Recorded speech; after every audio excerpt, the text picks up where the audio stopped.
Hi, welcome to the January 14th, 2019 meeting of the North Brookfield School Committee. This meeting is being recorded by the North Brookfield LPAC. If there's anyone present who is recording this meeting, please raise your hand so others are aware. Okay, great. So our first item is we have a recognition that Mr. Lind wanted to.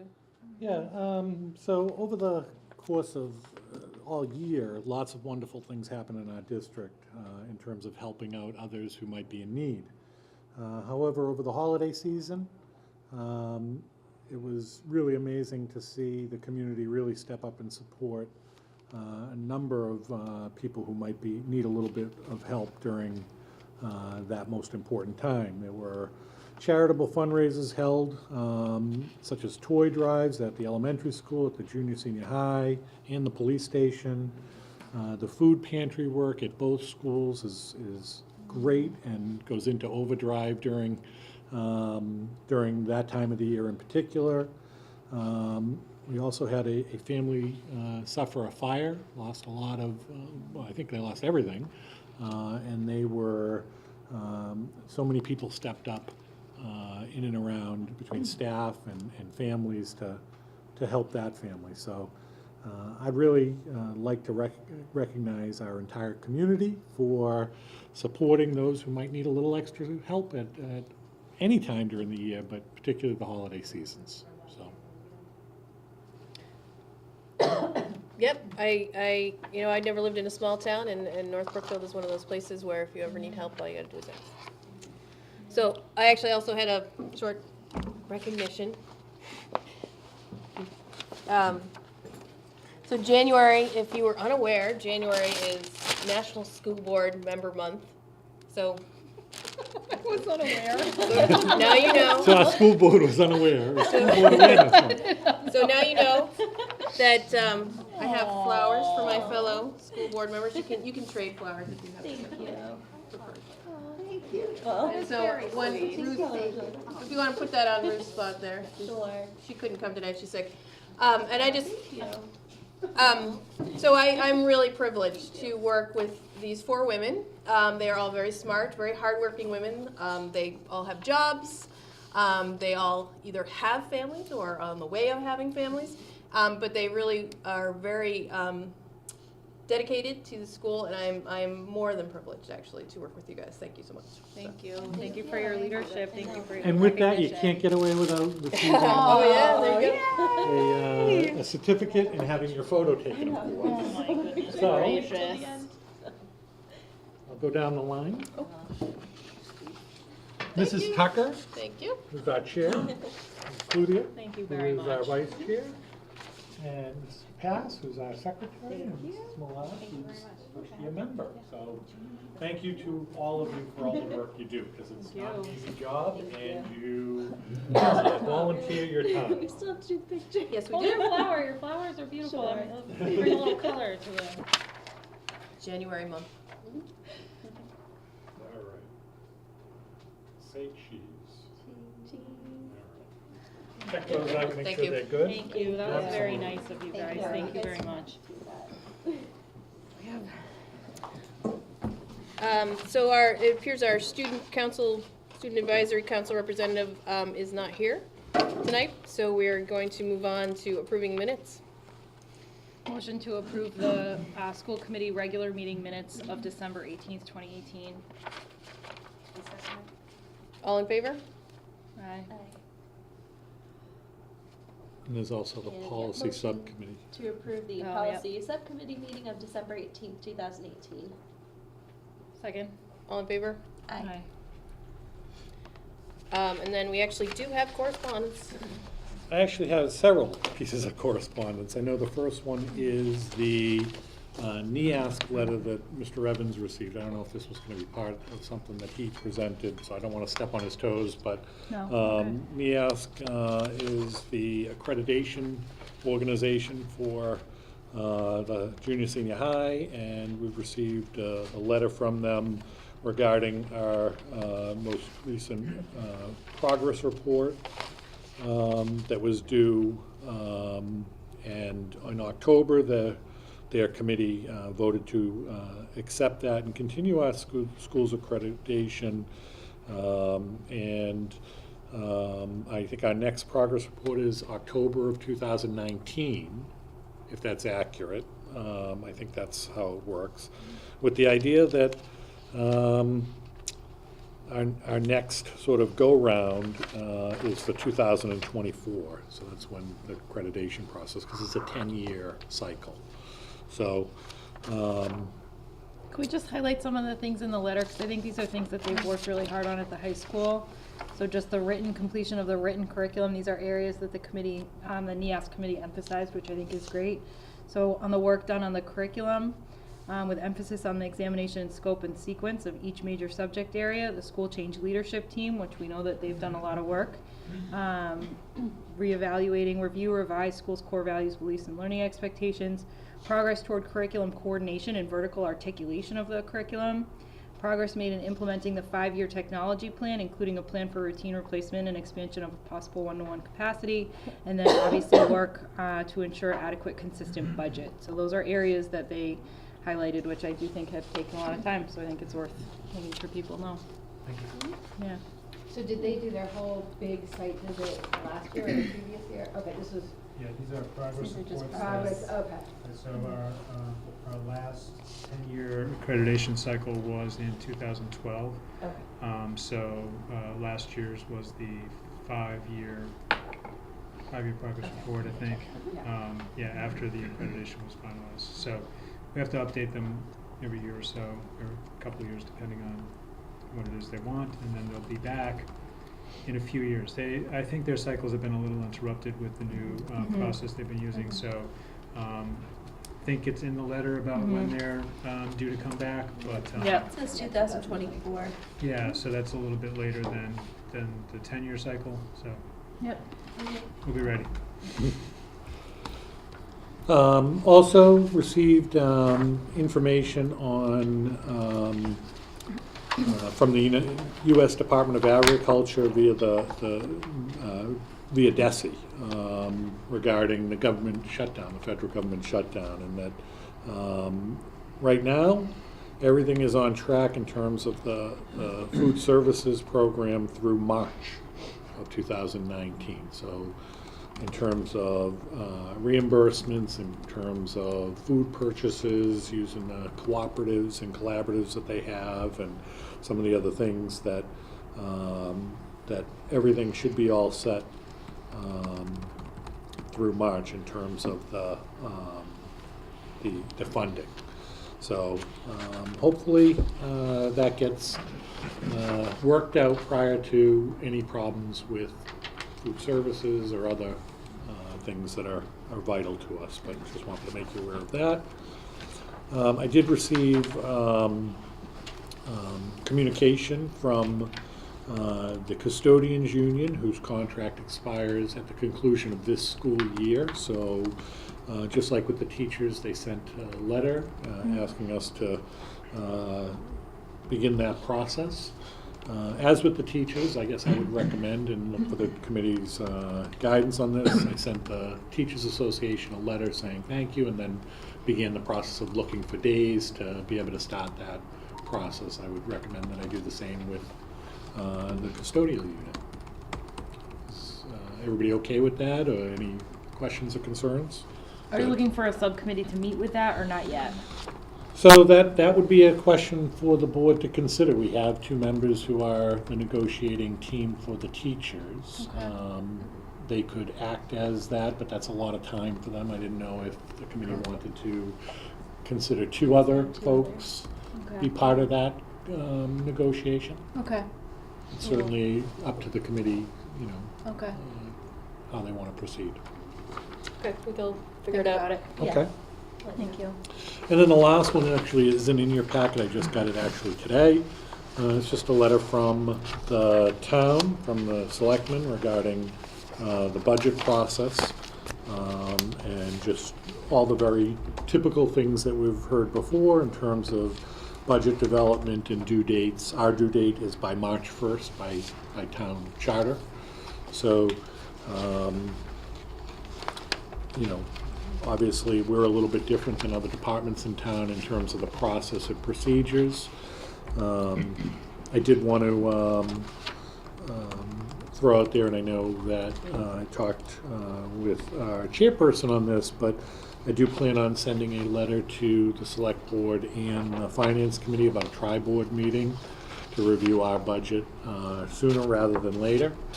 I think was an important process last year in terms of transparency and people having open discussions about the budget and the budget process so that we could figure out where and how to go with a very challenging process, as we know. So that would be next on my radar in terms of communication, is to ask if they could do that.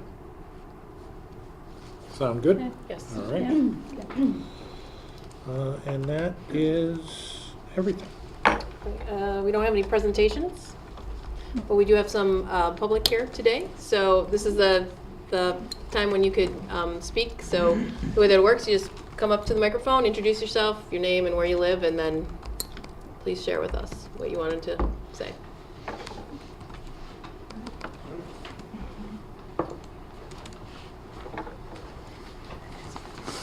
Do I need to speak directly into the mic? Is it good? Yeah, it's for the TV. It's not for sound in here, but it is for TV. All right, I'm Tim Canada. This is my wife, Brooke Canada. We sent a letter earlier this week, last week, about the principal, elementary school, Mr. Glazier's contract. I understand that this probably isn't the forum to talk about personnel things and things like that, but we received a lot of feedback from the community via usual channels, Facebook, whatever, you know, the social media. Our conflict comes from a couple places. Admittedly, we've known Mr. Glazier for a long time, before he was even a principal of any school. And his presence here was one of the reasons that we came to the town. We live on Gilbert Street in town. I grew up here myself, and I kind of sold Brooke on the town as the small town place to live. My mom taught here in the school for all of her years teaching. Anyways, 40 years. So this is a long time, and I know that in the last probably over a decade, there's been a lot of turnover with principals in the elementary school particularly. And it's one of those things where part of me, you know, is just wishes that we could keep Mr. Glazier here, but another part of me just wishes for the community as a whole to see some sort of consistency, because I know it's a small town, and the fear from my perspective is it becoming a place that just becomes a resume builder for a principal, where a principal comes here to the small town to get that principal box checked off on their resume, and then after their contract they move on to another place. And if we have someone that we can hold on to, I just think that would be beneficial to the community as a whole. And it's something that when I was growing up here, I mean, the principal had been here for years and years, and then I think after her, the principal was here for another 10 years or so or something. It was long spans of time where they could implement their curriculum and Great relationships with. I don't want to monopolize the mic. No, go ahead. But Great relationships with students too, and I think part of the reason we're here too is we would really love the school committee's perspective on this decision. Is this something that you support? If so, is there a plan in place for a long-term principal coming up? I think that's where we as parents are really concerned. So, anything else you wanted to say, or is that? that's probably it. Okay. So, you know, thanks for coming, because, you know, one of the things that I always personally like to see is I like to see parents that are interested in the school and are, you know, want to help the school. And I, you know, I can see your concerns, and I can see that what you say, that, you know, the continuity of having a principal here for a long time. as you know, we can't discuss personnel matters. And because of your concerns, one of the things that Mr. Lind has sent out information about the upcoming process to hire a new principal. There will be a search committee formed, and he does want parents on the committee. If it's something that you think that you would like to be involved in, you can email Mr. Lind, and you can share your interests and your availability. And if you aren't able to do that, and I understand, if you're working, you got young kids, there are also going to be forums. When you get to the point when there's finalists, there will be public forums that are open to parents to come and to meet the individuals who are potentially the new principal. So, what you're saying about the continuity, that is something that a lot of people have concerns about. I'm not sure how much control there really is over something like that anyway. But, the more parents that are involved, the better. So there'll be more information coming as to what the direction is, and Mr. Lind, you did respond to the email that Brooke sent, so we appreciate that. We just looking for info on what the goal is, and big picture sort of stuff, I guess, would be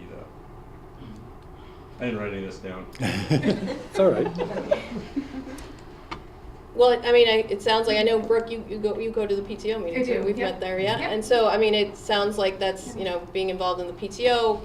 If you have the availability and you want to be on the search committee, certainly that is a way where you're going to, get more information and understand, the future of the position and of the school, so.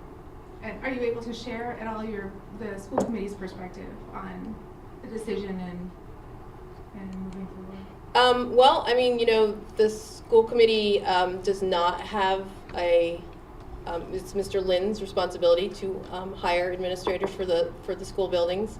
However, we did hire Mr. Lind, so we, as a school committee, we hired him, so we are supportive, I guess, of this particular choice, so. Okay. Thank you. Thank you.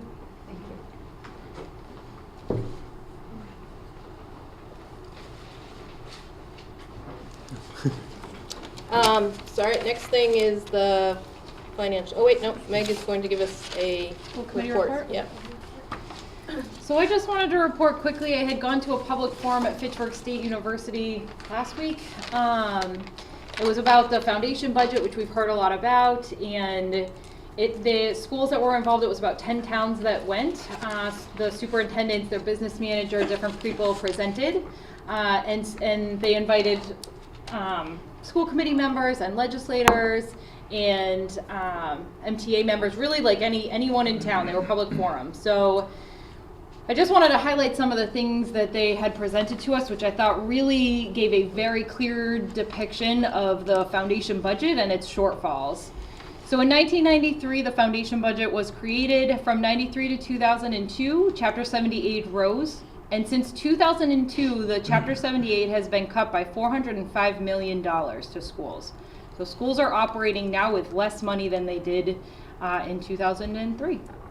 Foundation formula, current foundation formula, which you hear everyone talking about and how it doesn't provide what schools need. And so two of the main areas that it does not provide what schools need is in health insurance and special education in-district teachers and programming. So that's an area where schools have seen significant raises in what they've needed to provide and the costs associated with that. Essentially what they had come up with, a presentation in this forum was presented by Mass Association of School Superintendents, MASS. Essentially the foundation formula undercuts costs by $2.63 billion in the state. That's how much health insurance and special education has risen and how much the state has failed to keep up with those rising costs. So in certain towns, you'll see that the difference becomes less of an issue because you're seeing towns, and the example that they used was Southborough. per pupil expenditure or per student expenses is around $18,628 because they can raise taxes. So if they need more money, they're able to leverage more money in taxes, pass overrides, and spend the money where they feel they need to spend it. Worcester was one of the examples given, and Worcester spends about $12,495, a very small amount over the basic foundation budget, because they're not able to increase the taxes to make up for the difference. So then you have rising health insurance, you have rising special education costs, and you're not getting any more money. So how do things get paid for? You have to pay health insurance, and you are required to pay for special education costs. So essentially what they were showing is how much certain things like teacher professional development, as well as instructional materials for students, have been cut, as well as non-special education teachers. So Worcester was one of the examples, although there was definitely some smaller, more rural schools that were represented here. There were regional schools, and then obviously some of your more bigger urban schools. So the foundation budget for Worcester, for example, allots for $5.1 million for teacher PD, and actual spent was 2.5. So it was by half. Instructional materials, foundation accounts for 13.9, actual spent was 7.5. This was one of the biggest disparities that stuck with me, and that was non-special education teachers. And the foundation accounts for 2,335 teachers. Worcester actually has 1,612 teachers. They're significantly down in the number of non-special education teachers that they should be able to have in district. Some of the districts that presented said that they have spent $0 on professional development for their teachers and $0 in certain years on instructional materials.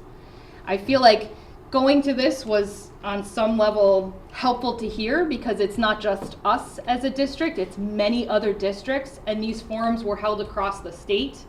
But it's also sad to think that our students would go a year or multiple years without money being spent on instructional materials. So we wanted to come, I wanted to represent and share some of this information with you. Obviously we see this, we know the burden has been put on towns. We have this discussion, we have the tri-board meetings, we work with FinCom committee and the select board, and we know the costs are raising, and we're not getting money from the state to adequately fund what we need to fund. So this is, I thought the schools did an excellent job talking about their budgets, being very honest, and wanted to share this with you because I thought it was an excellent summary of what we're facing with our budget. And then, And not just us. and so, I mean, because this is a problem statewide, Yes. particularly region-wide, what was the goal of these meetings? So the goal is to get the word out. I know last year the state really came very close to passing legislation that would support an amended formula for funding districts, school districts. They were unable to pass that. I think that there is a definite groundswell. I think people were frustrated that that didn't happen, and one of the legislators got up and said, we have failed. We have failed to pass adequate funding for schools and legislation that's meaningful. So it was great to hear that. It's great that the schools are united, that they are all sending a similar message to their elected officials, and I sort of feel like, you know, the word is out there, and it's time for our elected officials to really make substantive change in this area, and I think they know it. And so that's it, get the word out. Ask your elected official. You see them at a breakfast, you see them out in the community, Email ask them. Just email them. Email them, call them. They actually Your still love representatives, phone state calls. senators, Well, phone actually, calls. phone calls are better than I know, emails. they say phone calls. So that's it, put the pressure on because it needs to happen. And if you are unaware, Ann Goby is our senator, and I'm going to pronounce his name wrong. Donnie Berthoum. Berthoum is our state rep. So. Yes. And we've spoken to them about it, but it's always good to Yep. hear from More many people. Yep. So that's where we're at. And you know, there's not a legislator who isn't in favor of this. It's very interesting to watch how it sort of plays out politically, that it becomes sort of this political game between, you know, how to get it done rather than what to get done. They all agree, you know, should it be over multi-years because it's such a huge financial commitment? Right. Should it be tied to other, you know, other things? I know Governor Baker in his State of the State talked about tying it to certain things, and he's sort of Initiatives. backtracked on that Yeah. since. So it is such a, it's a universally agreed upon thing that a formula created in 1993 is severely outdated. Yes. And underfunding education by a couple of $1 billion. Just a couple billion. Yeah, but how to get there is the challenge. And I Yes. think pressure on legislatures to, sort of figure it out Yes. is needed. And Yes. certainly our professional organizations, whether it's MASC, MASS, teachers associations are all doing that, but I think everyday people, parents, community members calling and emailing legislatures to say, Makes get a this done. difference. Because, again, we have a certain requirement, and what ultimately happens is the state shortfall means the town needs to find Yep. the other money. And in a town like North Brookfield, where there's not a huge commercial base in terms of taxes, it becomes hard to get there. And that's why we've seen such significant Yeah. cuts to our program. Cuts, shifts, absolutely. So we'll keep watching and keep you updated. Absolutely. So just one other thing that Mr. Lind and I had discussed was going forward, it'd be really awesome to highlight the different programs happening in our schools, and hopefully in future start inviting, either groups of kids, clubs, or teachers that have special projects going on, have them come and visit us at a meeting and show not only us, but the people who watch the school committee meetings what is going on. So that would be something that would be great to see. Great idea, yeah. We'll come up with like a schedule to make that happen. So moving on to the financial report. All right, so you do have the financial report in front of you for the regular budget and for our grant and revolving accounts. We have frozen the budget. Okay. We just think it's the right time. Obviously, Sheila thinks we should freeze it on like July 3rd or 4th I every was year. gonna say like back in November, October. We go into the new fiscal year on July 1st, and on July 2nd or 3rd, I think she starts dropping hints that we should freeze it. So what does that mean? Well, freezing the budget doesn't mean we can't spend any money. It means we just need to look for essentials. Yep. At this point, if we haven't purchased something, I'd question whether it's essential. Could it be essential? Sure. But, and in which case, I'll certainly approve it. But we just need to be thoughtful as we move into the second half of the year. There are some lines that are overspent, but the majority of them are not huge lines. You're talking about a couple of $100. For example, dues and membership is, was encumbered with $725, and I think we've spent $1,050, so $325 over. So the majority of those that are over are by a couple of $100, and this is not atypical. These, obviously when we do the budget, we're making estimates about what might be needed, and so there can be some pluses and minuses with that. But certainly when you get into some of the larger amounts, and again, if you look at things like homeless transportation, that's pretty significantly over. I think it's on the third page of the district budget, maybe the fourth line down for elementary. And then there's one for the high school somewhere in here. I forget where exactly, but they're already $1,500 over. Again, we make estimates. We don't know what expenses might come out of that, depending on, in a case of homelessness, if someone becomes homeless, we're required to provide transportation. So we're going to have to make some transfers and some things like that for these unanticipated kinds of costs, and we'll do that. I think our substitute accounts always seem to be over, but that really is something that often stems from perhaps someone being out for longer.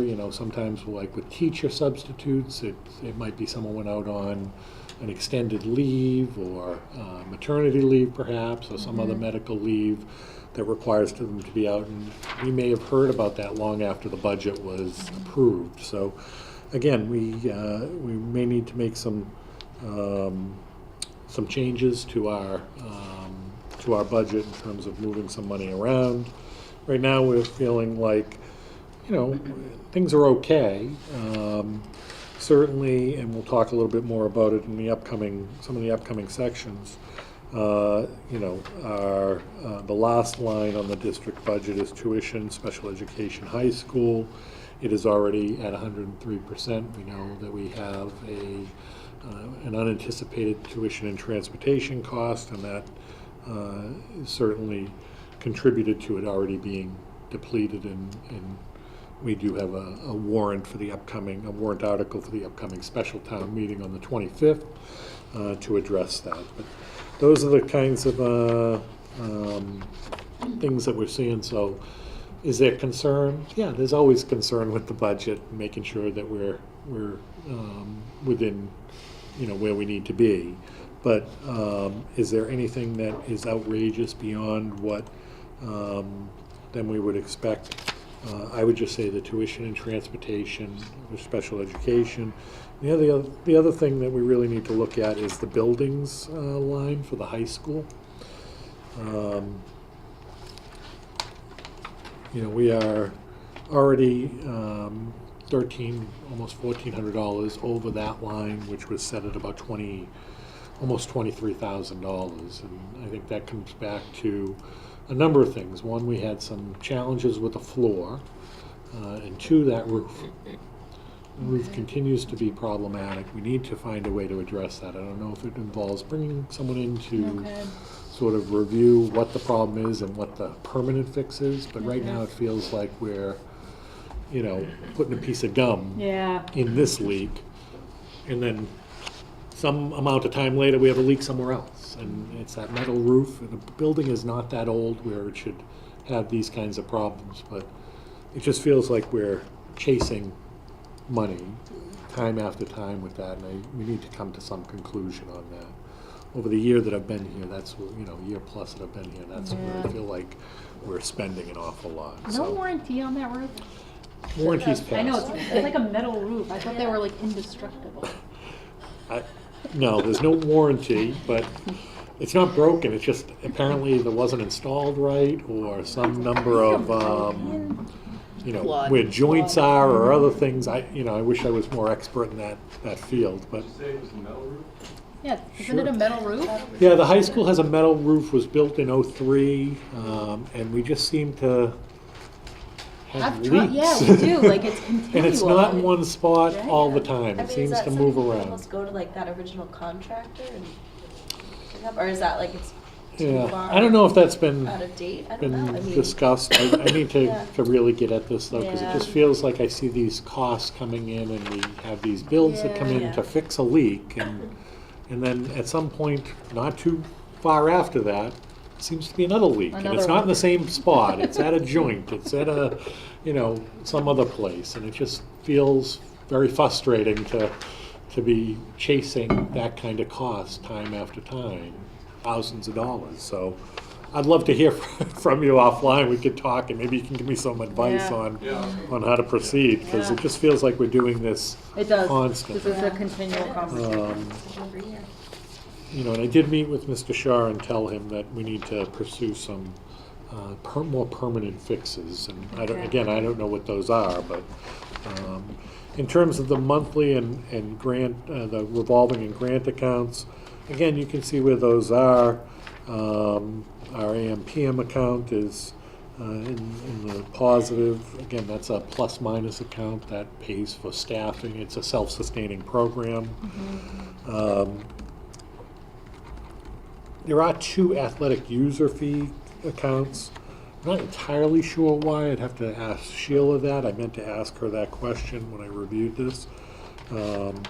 One seems to be to pay the bills, and one seems to be to sort of, like savings and checking account almost.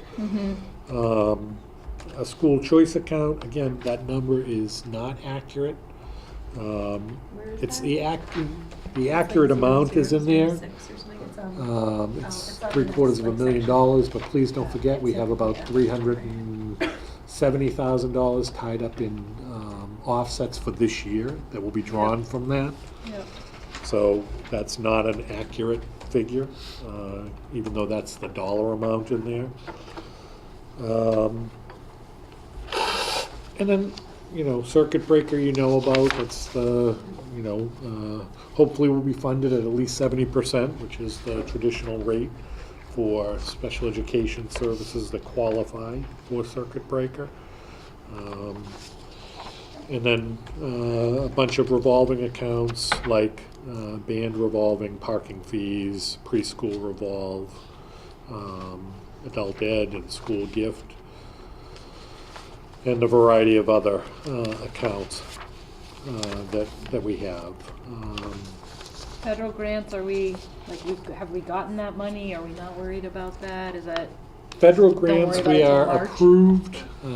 We're approved, so I'm not worried about it. We Okay. have not received any indication that title grants wouldn't be coming through, Okay. so. eventually?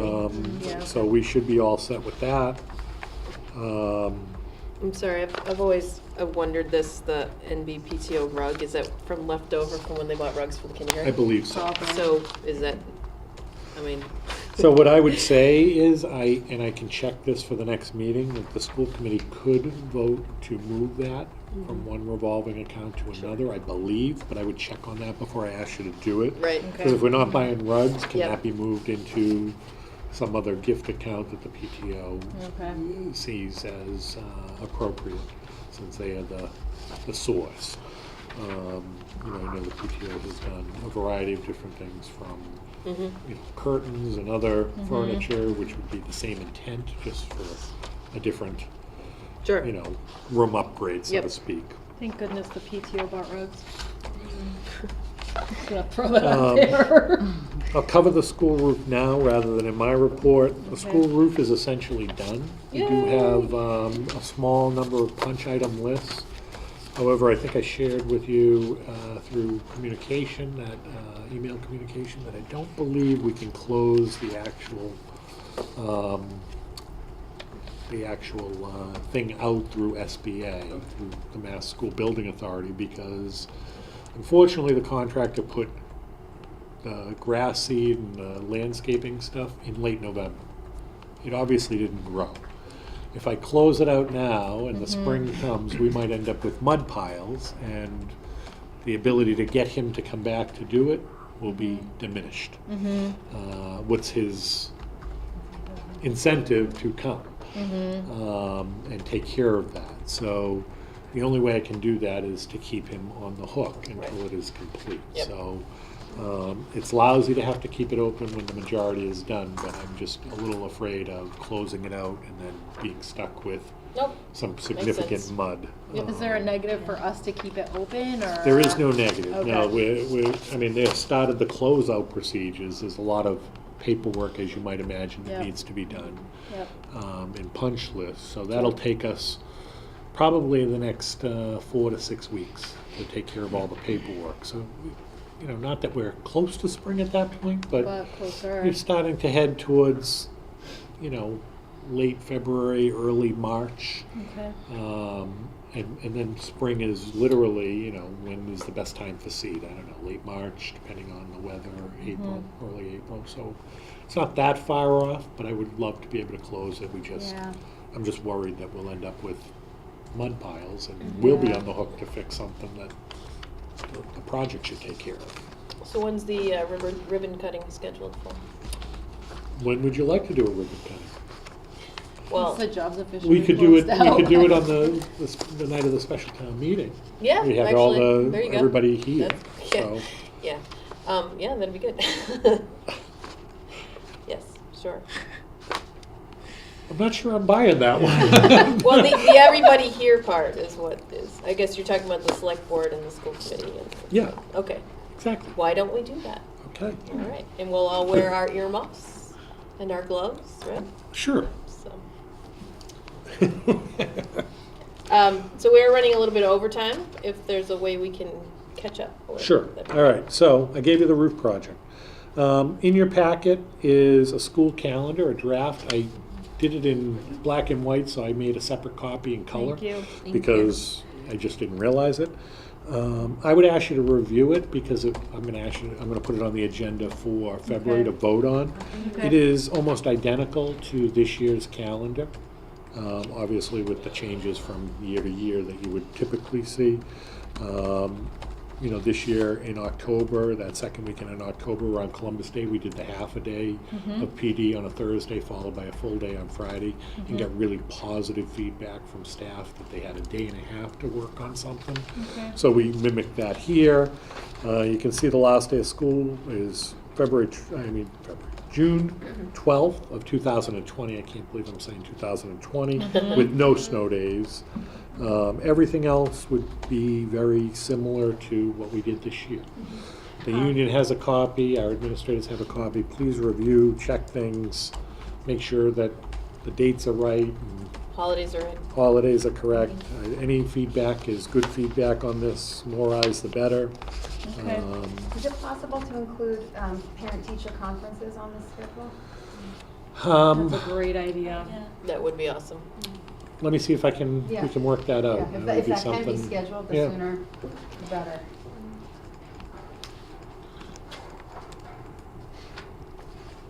Okay, let me see if we can do that. So that's the calendar, nothing big other than please check it out and get me any feedback if you think it's, needs to be changed or you're not in favor of it in any way, and why. And maybe we can address it. If you do all the checks on the dates along with everybody else, we'll find any mistakes, because I'm sure there are some. Elementary principal search process, you have an outline of that process. Position has been posted and advertised. Between now and, obviously the posting closes on the 21st. We're going to be building a search committee. So I would encourage anybody, teachers, staff members, parents, to please email me if they are interested in participating. Beginning on the 21st, we'll begin the process of pulling the committee together, looking at potential candidates. During February, the interview committee, the search committee can conduct, schedule and conduct interviews. During March, we hope to get down to a set of finalists where we can do site visits here in district and explore the possibility of doing site visits and in other districts. Obviously, we need to be invited. We can ask for permission, but that's up to the other districts. So without their permission, we can't do that. And this would also be a time where those forums that Mrs. Tucker spoke about, parent forums, teacher forums, would be conducted, and I would conduct an interview of those candidates as well. And then on or about April 1st, I would have a final decision regarding selected candidate. So just outline that process for you. If you have any feedback, as always, please get it to me. But I think this is a good schedule in terms of where we're at, and in terms of the timeline versus other districts. Any questions on that one? No? No. Next in your packet is the Wellness Committee met and finalized their action plans for the year, and what you have here are essentially four goals. One goal, which is to continue to focus on the social emotional learning, safe and healthy choices that positively impact our students, families, and staff and community, and then 4 strategies. The 4 strategies, just for the community, and I have posted this, stress reduction, healthy choices, particularly around the topics of drugs, alcohol, bullying, and food choices, physical fitness and exercise, and then general safety. Students and staff will have multiple opportunities to learn about and participate in activities and instruction that support a safe school environment. There are a number of action steps that we've put into place that as a draft right now, and we're looking to finalize this. So I would ask you to give your stamp of approval on this. But if you look at the first action step, district will identify 2 family-focused weekends where students will have no homework, major projects, tests, quizzes to prepare for following that weekend. Our first family-focused weekend is this coming weekend. So Martin Luther King weekend, our students dismiss early because we have a half professional development day.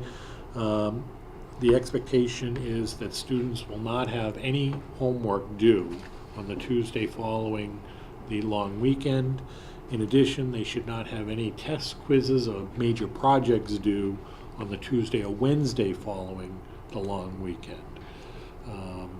Is this something that you're going to publicize? Because I think that's actually something that you really want people to know. Yes, we are publicizing I believe we've already publicized in my weekly update the action plans, and Very family- specifically this. the family focus weekend was put on Facebook earlier this evening. Okay, I didn't see it. That's where you told me the heart. Oh, all right. I didn't That's read where you it. told me what the heart was, I the didn't read less it. than I 3 didn't. sign. I didn't know that was It a was heart. like 3 paragraphs. You didn't expect me to read that in 5 seconds, did you? I thought you would have already read it, but, you know, No, I was here. slacking. At a meeting, I was here. Yes, you were. Being So- present at a meeting. So, you know, again, I mean, we're looking at trying to bring in a program called Breathe for Change. It's very much a mindfulness kind of program. We want to offer stress reduction for kids and staff. We want to formalize the transition program between the elementary and the high school. We want to examine homework practices across the district. That's all under stress reduction.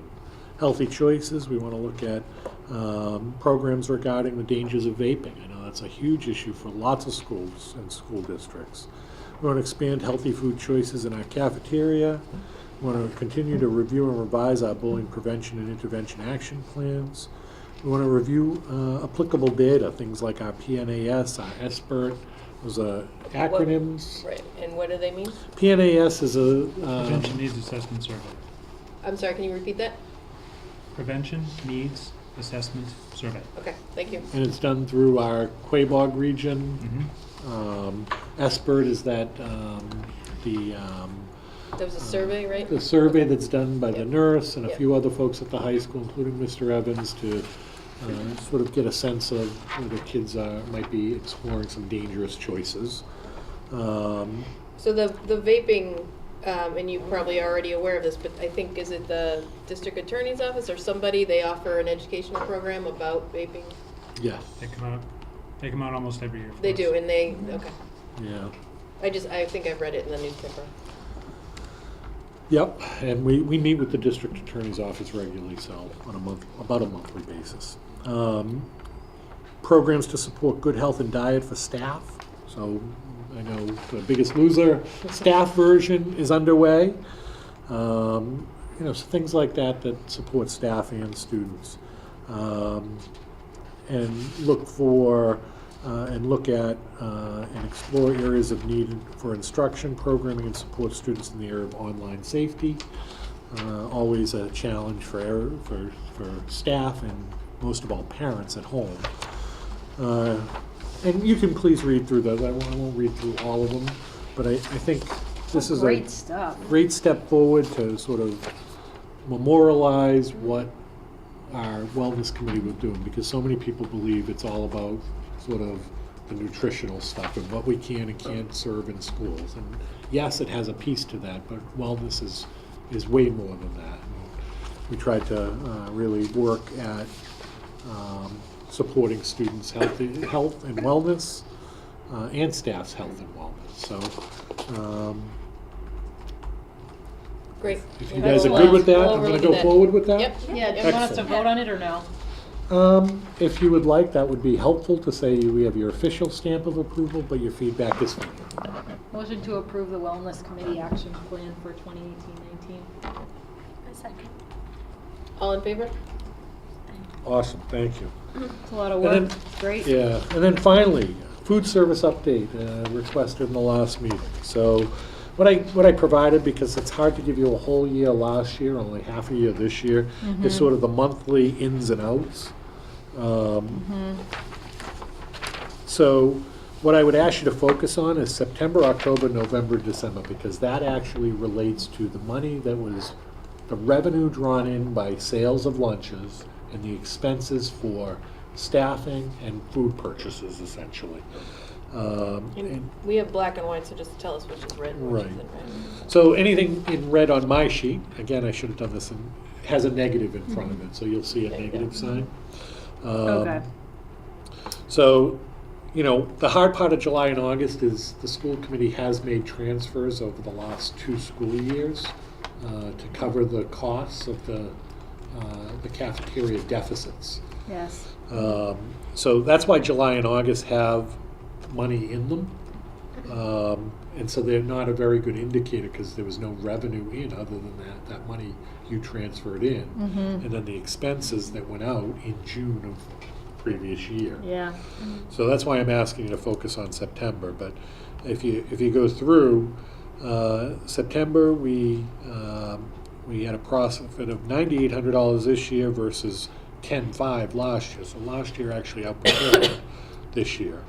But in October, you'll see a pretty big difference, where last year we lost nearly $9,000 in the cafeteria, and this year we lost $742. Well, is losing okay?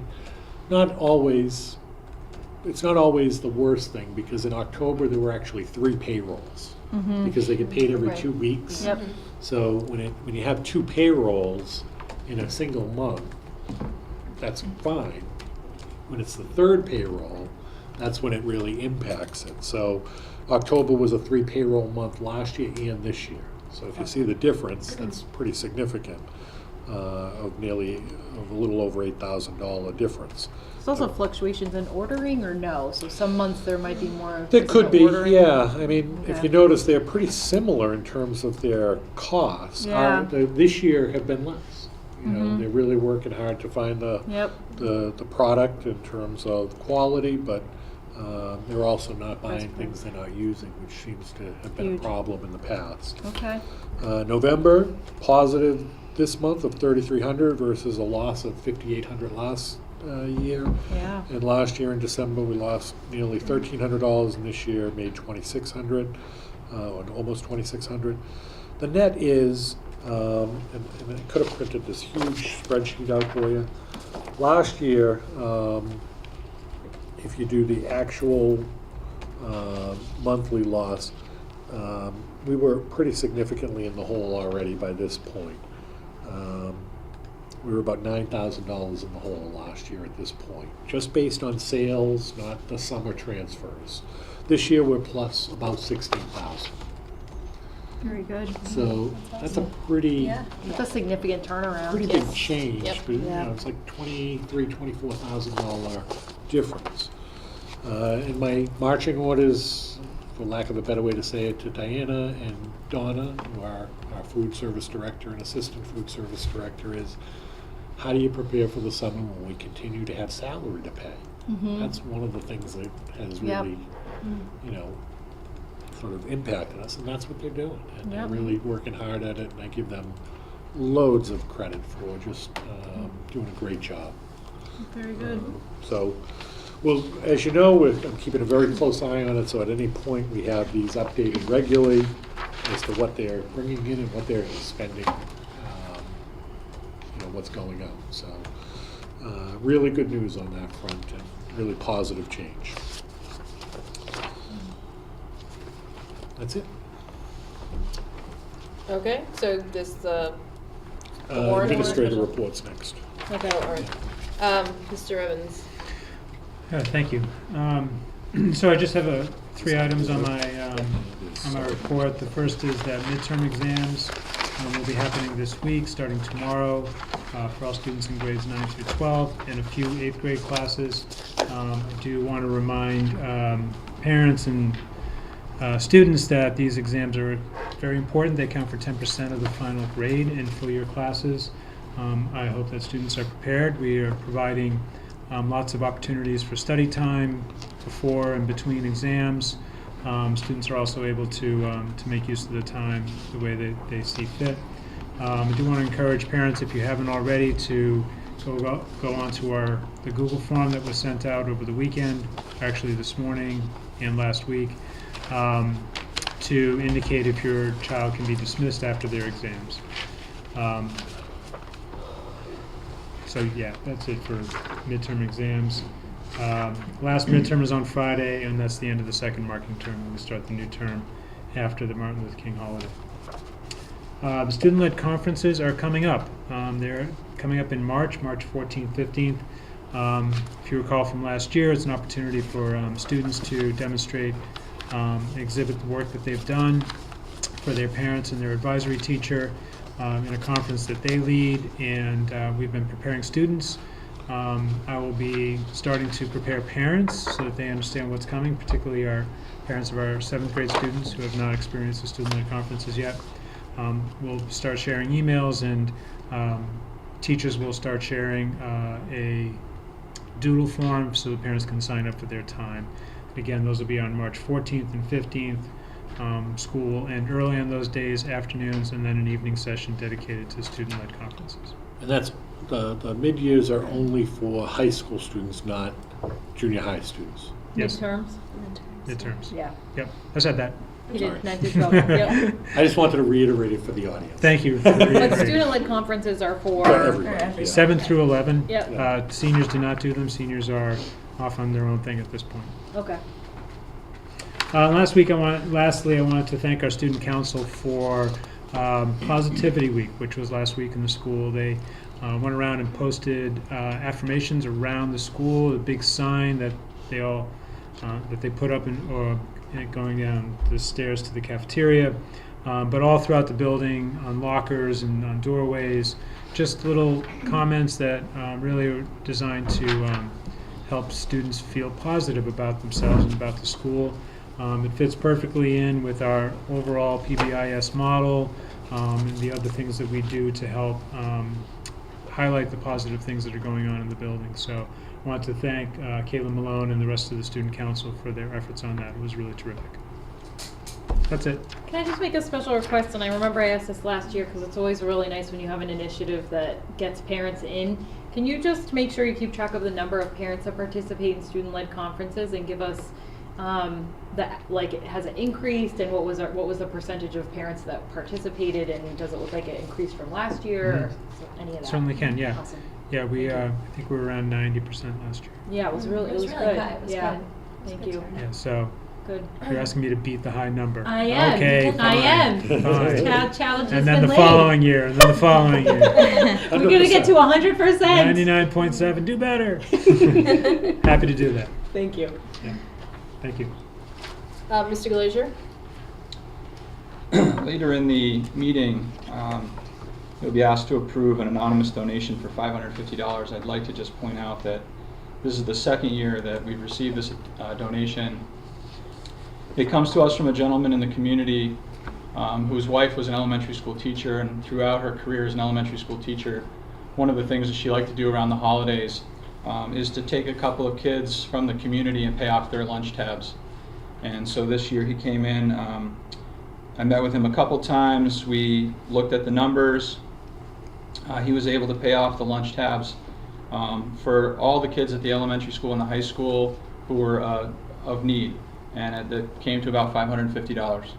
And so it's an anonymous donation. The gentleman would like to remain anonymous, but it's a pretty amazing gesture from the community, and I would just like to point that out. This is the second year that I've received that, or the school has received that, and it's a pretty generous donation. On the 18th, we'll be doing a professional development day. I won't go into too much detail. Ms.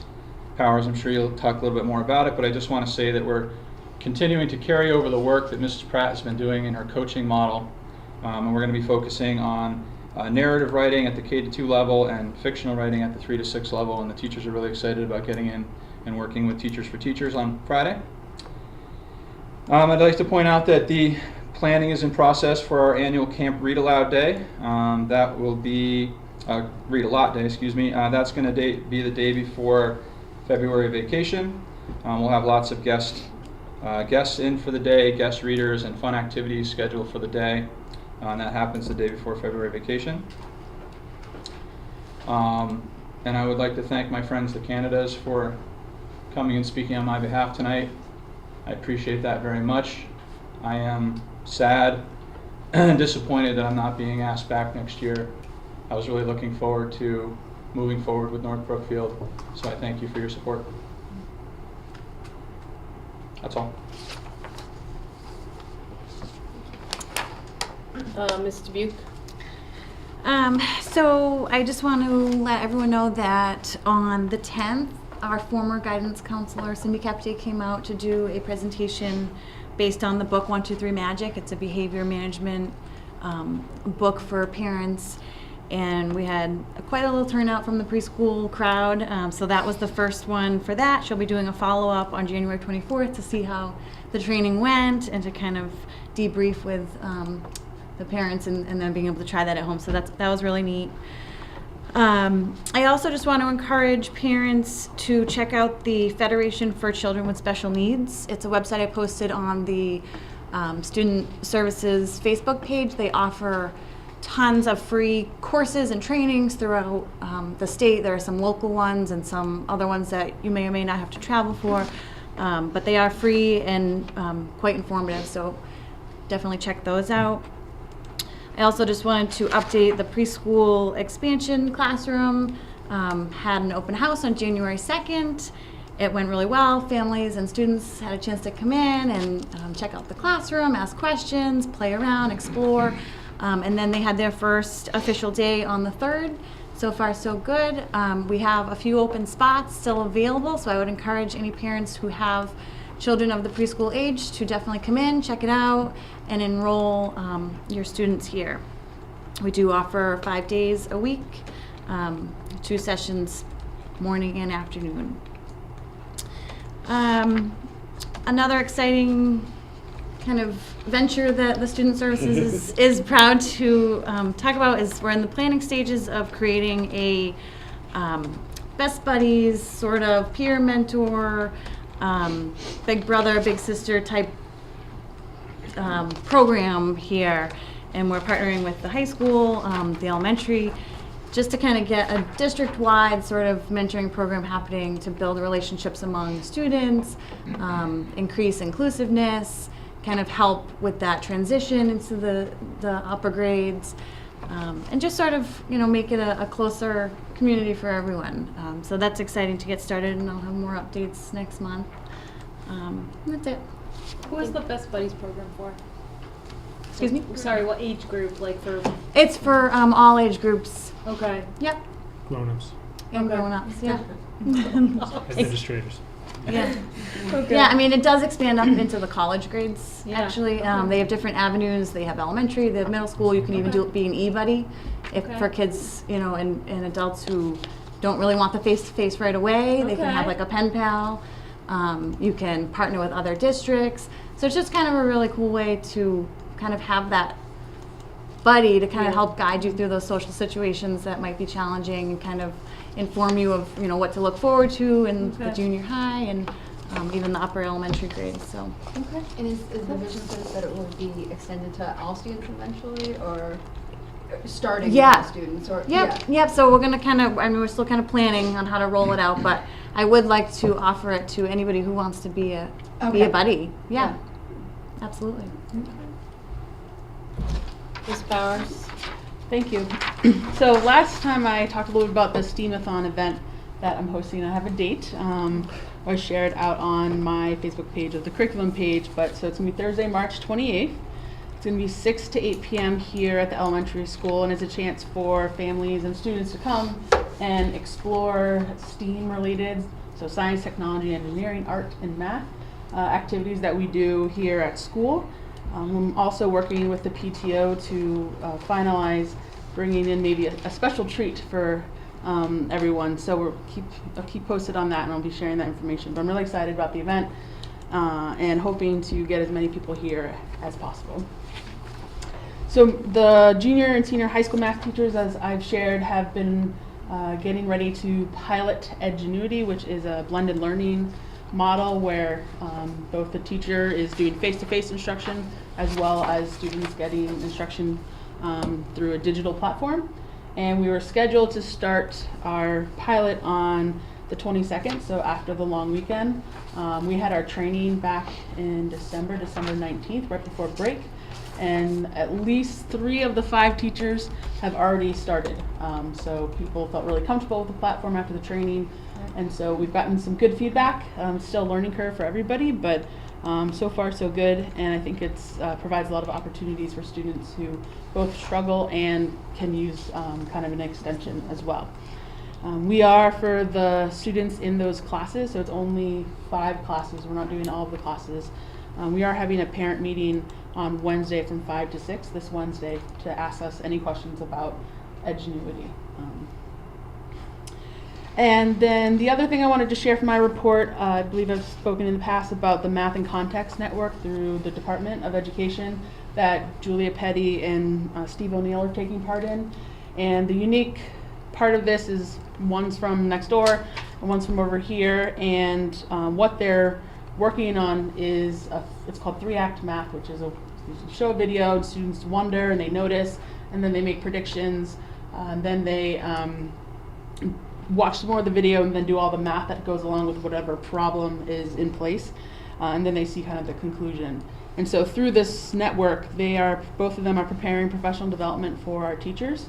So Julia is going to be working with the math department next door over the next 3 after-school curriculum hours and training them in how to use these within their classroom. And then Mr. O'Neill over here is going to be working in the March half-day PD day and then a follow-up curriculum hour with our teachers, K to 6, so that K to 12, every math teacher will know how to use this type of curriculum piece. And it's an additive. It's something you bring into, you can use as a hook, but it's kind of supplements some of the curriculum we already have.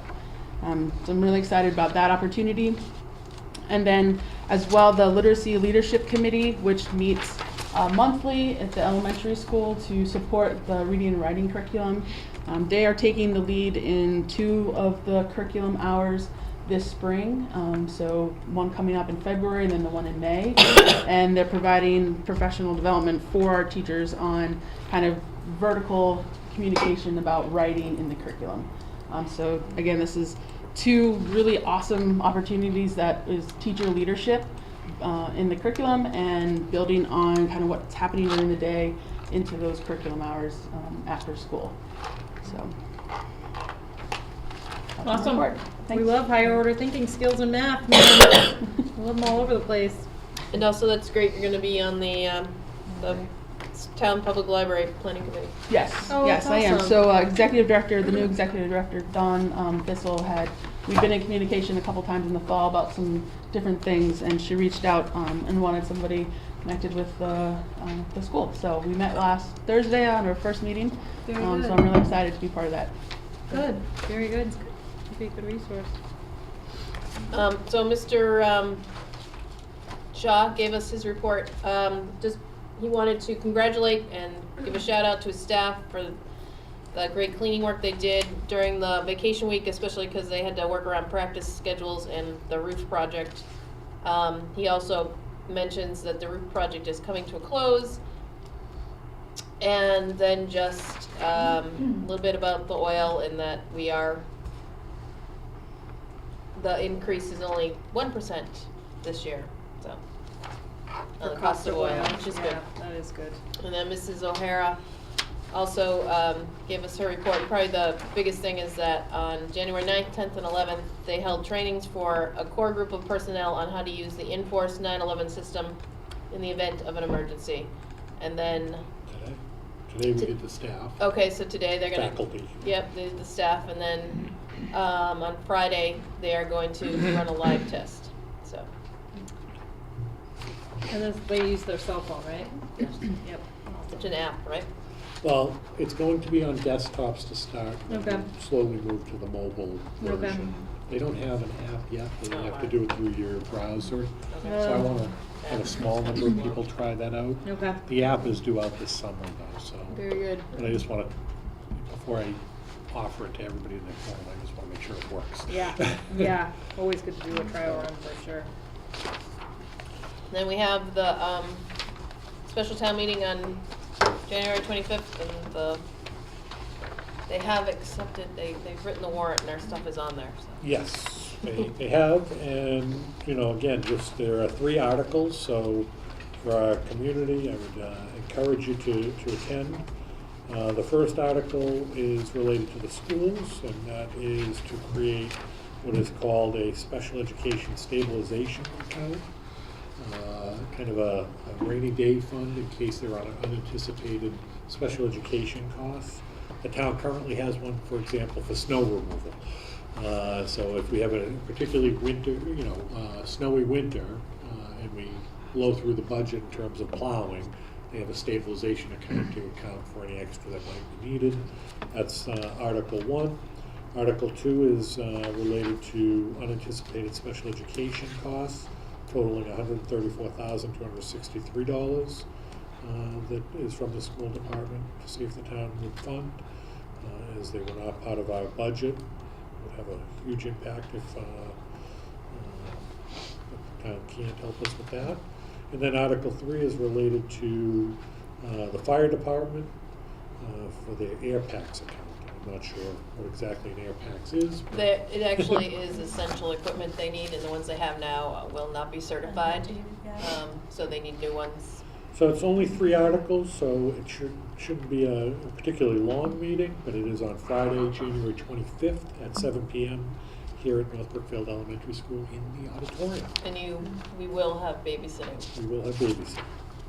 And it's incredibly important, the sum of the amount of money is absolutely. Well, just as a reference, was in the spring of 2015, they had to cut between $60,000 to $100,000, and because of that, there were, I think, at least 5 or 6 staff people laid off, and programs were cut. And I mean, I'd say at this point we were probably just back to what we were before then. So to not have this money would be catastrophic. So. Yep. And this is I'm not overstating that. It is, and this is something that we are required to provide for a student. This is not optional. We need to provide it. It's specialized instruction that a student needs, and so it's essential. So we don't have an option on this. If we don't get that money, then there are other cuts that will take place, and so we're hoping that doesn't happen. So please show up and vote. It's important. All right, so the next item is the budget. So at the last meeting, I introduced the budget, and it was our first look, and we were right around 8%. We've really worked hard, and we have eliminated some things, and we were able to really tighten our belt, and I will tell you, this is a bare bones budget. We're talking about very little extra on here. The only extra that you will find on here are salaries, additional special education costs, and the new preschool program that you approved this school year. Totals $6,350,626.52, which is approximately $335,000 more than last year's, which translates to a little bit over 5.5%. It's it is as bare bones as it gets. It seems like a lot, but when we're talking about having to go and request $134,000, that alone, I mean, if we take $134,000 off of $335,000, you know what I'm saying? Like, yeah. it seems like an astronomical amount, but it comes right back to what I presented about the foundation budget and the costs going up that we are required to provide. And so kind of comes right back down to the funding and education and what we are required to do. Yeah, so, I think as I pointed out in the last meeting, there are a couple of things that are really positive. One is we've seen a significant reduction in school choice out. Mm-hmm. And my hope is that through this budget process that the amount that is budgeted to be lost, essentially that's Chapter 70 funds that are lost to other districts where kids' school choice to.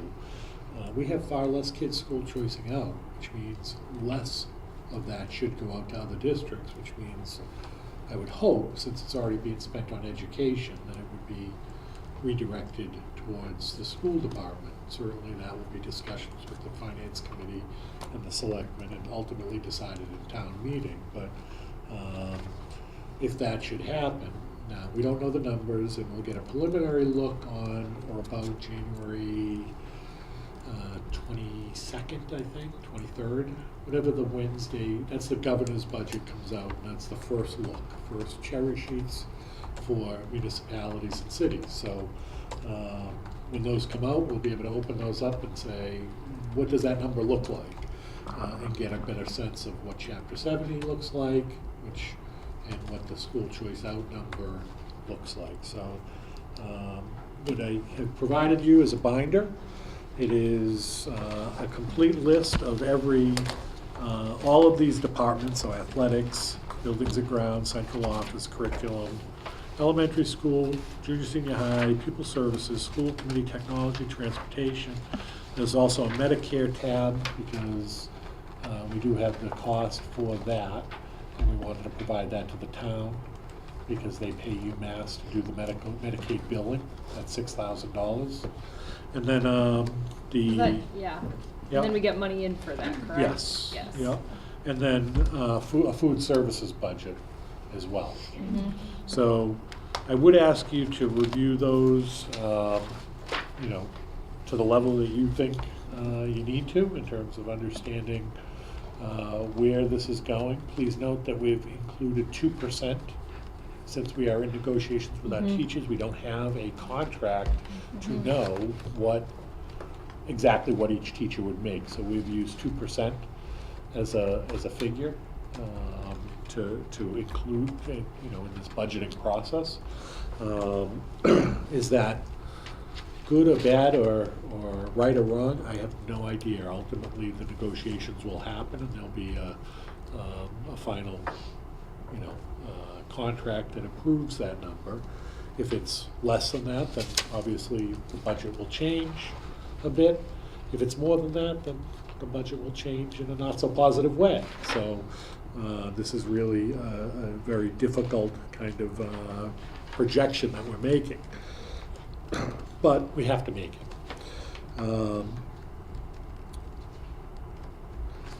In terms of what you see on what was in the packet, the actual front page, it shows you what we're proposing this year, and that's with offsets. I think Mrs. Cloutier asked at the last meeting why were some of the increases so big, and it didn't occur to me until I sat down with Mrs. LeBlanc, but the increases were so big because we were showing you a proposed budget without the offsets and an approved budget with the offsets. So, for example, when we use school choice money as an offset, the 300, they call it 50,000, we take that out of salaries. Well, that wasn't included in the proposed, but it was included in under the approved column. So now you're seeing apples to apples, so to speak. What's proposed, what's approved, and then the real increase versus decrease. So, if you look at buildings and grounds, proposed 813,000, approved last year 810,000. And you can see the pluses and minuses. So overall, the increases aren't as dramatic as they sort of appeared in the first look. That's my mistake for not clarifying between what's proposed and what's approved after offsets. Pupil services is where special education tuitions are? Yes. Okay. And transportation, obviously, we Yep. have a large increase. So you can see where those lie. Yeah. Yep. That's the $134,000 that we're Yeah. looking for. Okay.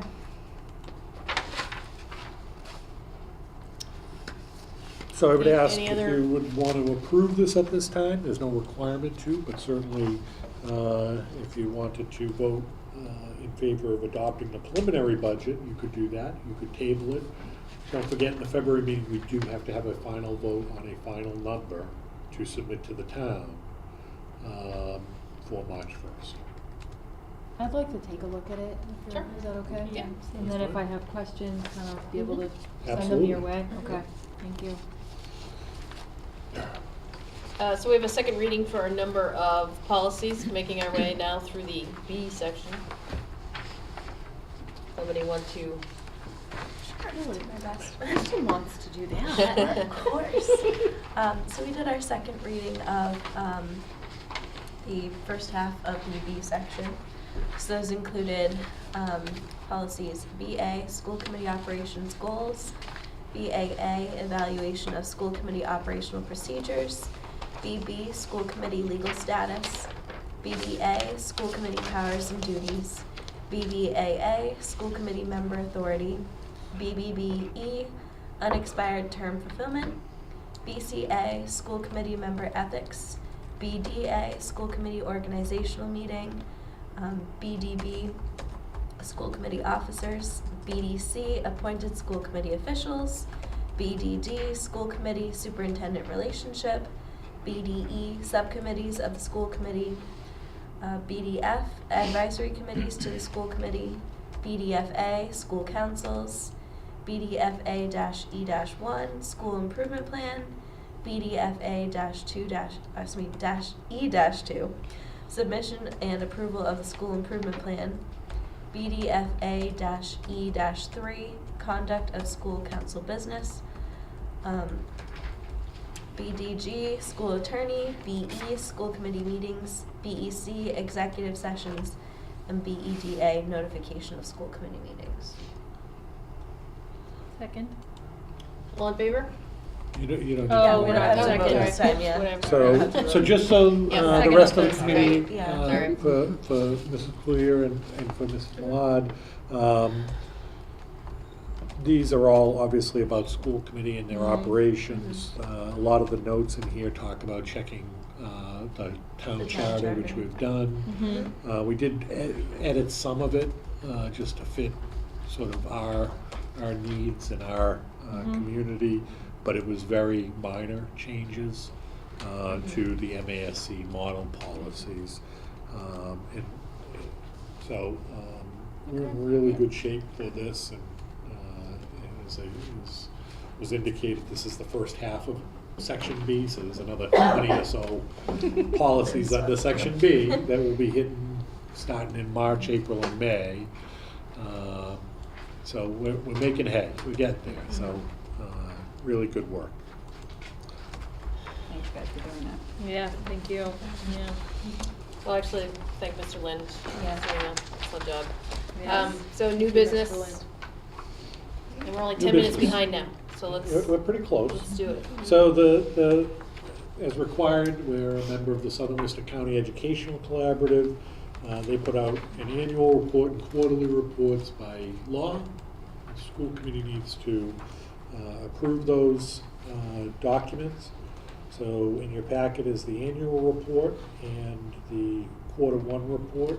So the annual report is for last school year. It gets produced in the early part of this school year. Finally got forwarded to us, and then the Q1 report represents the first quarter of the school year. So those two things need to be voted upon. Motion to approve the Southern Worcester County Educational Collaborative Annual Report. Second. All in favor? Motion to approve the Southern Worcester County Educational Collaborative Q1 Report. Second. All in favor? Aye. And then, as Mr. Glazier had indicated, we received an anonymous donation of $551 to pay lunch charge balances in both schools.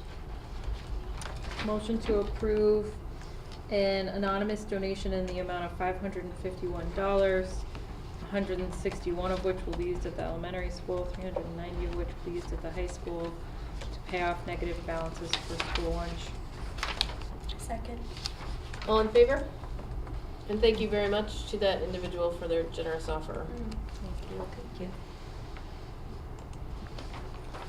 We good? That is it. Motion to adjourn? Second. You wanna stay, don't you? All in favor? Thank Thank you. Thank you. you. First, you were just so quick. I'm like, whoa, hang on.